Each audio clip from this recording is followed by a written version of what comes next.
네, 코로나 위중증 환자가 급속하게 늘어나면서 병상 부족하다 이런 이야기가 많이 있었죠. 그래서 어제 당국이 대책을 내놨는데요. 다음 달 중순까지 중등증 이상의 코로나 환자를 위한 병상을 7천여 개, 생활치료센터 병상 역시 2,400여 개를 추가하겠다 이렇게 밝혔는데요. 좀 평가를 좀 해보도록 하겠습니다. 가천대 길병원 감염내과의 엄중식 교수 전화로 연결하겠습니다. 나와 계시죠? 네, 네, 안녕하십니까. 안녕하세요, 교수님. 일단 이전부터 좀 여쭤볼게요. 좀 당국에서는 지난 주말부터 좀 코로나 확산세가 둔화되고 있는 것 같다 이런 식으로 진단하던데 공감하십니까? 예, 뭐, 사실, 다시 사회적 거리두기를 시작하기 전 상황에서는 어떤 형태의 방역 강화를 해도, 예. 확진자가 줄어드는 그런 효과를 거둘 수 있는 상황이었습니다. 그래서 음, 음. 지금 일단은 늘어나는 것은, 중단이 된 것 같고, 오호. 완만하게 감소할 가능성이 높다고 생각을 합니다. 근데 확진자 전체 수보다 이제 지금 현재 단계에서 중요한 건 위중증 환자 수잖아요. 예, 확진자가, 나오는 양상하고 예. 위중증 환자가 발생하는 양상은 약간의 시차를 갖고 있습니다. 어허. 환자분들이 이제 진단이 되고 바로 중증 상태에서 확인이 되는 경우도 있지만, 네. 진단된 후에 뭐 짧게는 3일, 음. 보통은 한 5일에서 7일 정도가 지나면서 중증으로 진행을 하거든요. 예. 그러니까 확진자가 많이 나왔을 때를 기점으로 하면 일주일에서 열흘 정도 후에 위중증 환자는 피크가 될 가능성이 높은 거죠. 그렇군요. 그나저나 아무튼 이제 항상 뭐 이제 숫자만 갖고 이야기하니까 약간 좀 감이 안 오는데 지금 교수님이 근무하는 병원이 있지 않습니까? 그 네. 상황은 좀 어때요? 저희 병원은 이제 23개의 그 중증 병상을 갖고 있습니다. 예.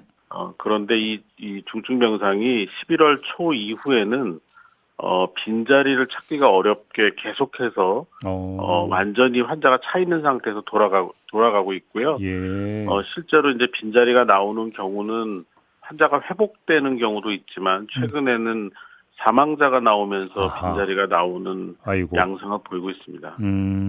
그렇군요. 아무튼 어제 정부가 내놓은 대책을 보니까 공공병원을 비워서 코로나 치료에 전담하도록 하고 다음 달까지 만여 개의 병상을 확보해서 하루 10,000명 이상의 확진자가 계속 나오더라도 치료가 가능한 수준으로 만들겠다. 큰 틀이 이런 건데 이건 어떻게 평가를 하세요? 예, 뭐 내용대로라면은 뭐 타당한 그런 대응이라고 생각을 하는데 문제는 시기입니다. 예. 사실 그 일상 회복을 하기 전에 예. 재택 치료 인프라를 확충을 하고 또 중환자 뭐 이런저런 그 중등증 이상의 환자를 입원시킬 수 있는 병상 확보가 일상 회복에 가장 필요한 요인이라고 계속해서 강조를 했었는데요. 예. 이게 이제 일상 회복이 시작된 이후에 상황이 나빠지면서 이런 대책이 나오니까 음. 사실 그 미리 준비하고 했어야 될 게 지금 나왔다는 생각이 들고요. 음흠. 그다음 이제 저희도 어제 그래서 행정명령을 받았는데 음. 1월 19일까지 이제 병상을 더 확보하는 겁니다. 예. 그러니까 실제로 앞으로 유행이 다시 커질 가능성도 있고 음. 오미크론이 이 유행을 주도하는 상황이 되면 더 많은 확진자가 단기간에 나올 수도 있기 때문에 그렇죠.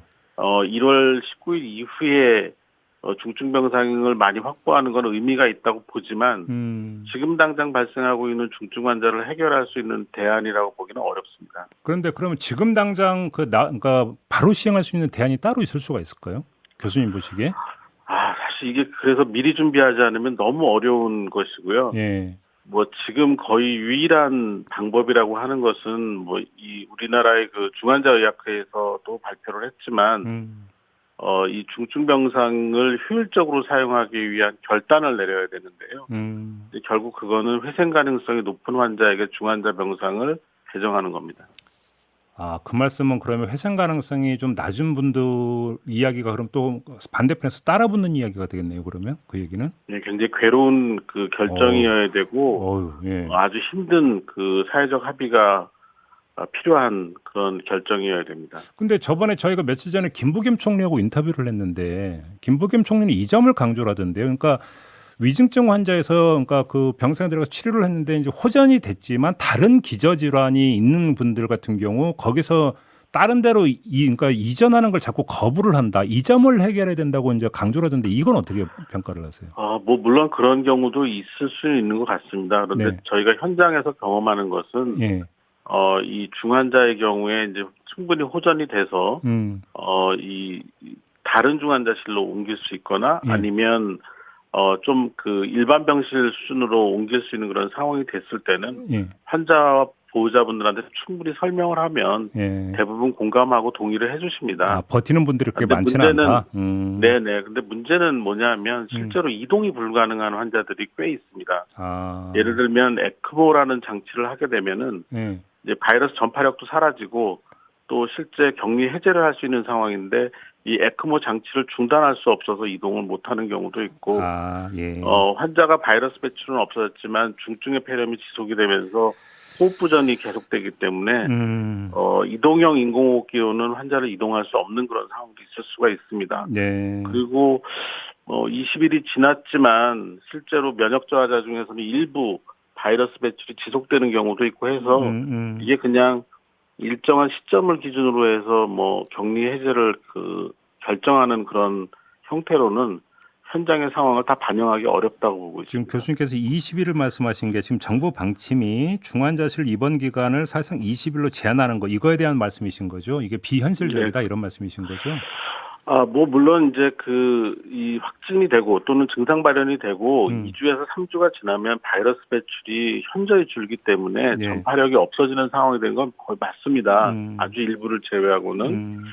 그렇지만 사실 이런 상황이 되더라도 일부 환자들은 앞서 말씀드린 것처럼 이동이 불가능하거나 여러 가지 이유로 격리 해제가 어려운 경우들이 있는데 이것들을 너무 일괄적으로 이 일정한 시점을 기준으로 해서 이렇게 전원이나 아니면 격리 해제를 강제하기에는 현장의 상황이 그렇게 만만치는 않다라는 거죠. 알겠습니다. 그다음에 또 이런 이야기가 있더라고요. 이제 공공의료원을 코로나 전담병원으로 지정을 해서 운영을 하는 건 좋은데, 근데 이 공공의료원이 사실상 그 서민들의 의료기관인데 그러면 서민들은 어디로 가란 말이냐 이런 얘기가 바로 어제부터 따라붙던데 이건 어떻게 봐야 될까요? 예, 뭐 그거는 공공의료원뿐만이 아니라 이제 민간병원에서 또 동일한 그런 적용이 되는데요. 병상을 코로나19를 위해서 내놓은 만큼 그만큼의 이제 인력이 또 그쪽으로 가야 되고 그러다 보면은 기존의 진료 대상이 되는 환자들에 대한 진료 제한이나 지연이 일어날 수밖에 없습니다. 예. 이걸 어떻게 해소하느냐에 대한 대안도 사실 굉장히 중요한데 지금으로서는 다른 대안을 충분히 준비를 하지 못한 상태에서 이제 급한 불을 끄기 위한 상황이 된 거죠. 그래서 이 부분도 좀 다른 대안이 좀 필요한 것 같습니다. 알겠습니다. 첩첩산중인데 좀 마지막 질문 이걸 드릴게요. 오늘 새벽에 이제 미국에서 나온 그 소식이 있던데 미국 FDA가 파이저가 개발했던 먹는 치료제 있지 않습니까? 긴급 사용 승인을 내줬다라는 지금 그 속보가 오늘 새벽에 전해졌던데 이게 좀 하나의 해결책이 될 수 있을까요? 네, 그런데 이 경구 치료제도 우리나라에 도입이 되려면 역시 우리나라 식약처 심사를 통과를 해야 되고요. 예. 이제 제가 알기에는 질병관리청에서 2월부터 도입을 하는 걸로 되어 있습니다. 왜냐하면 이게 승인이 돼도 양산을 해서 충분히 공급할 수 있는 데까지는 시간이 필요한데요. 네, 그래서 그 이후에나 우리나라에서도 사용이 가능하지 않을까 생각합니다. 결국 지금부터 한 1월 중하순까지 어떻게 버티느냐가 관건인 것 같네요. 말씀을 좀 쭉 듣다 보니까 알겠습니다. 자, 오늘 말씀 여기까지 들을게요. 고맙습니다, 교수님. 감사합니다. 네, 지금까지 가천대 길병원 감염내과의 엄중식 교수였습니다.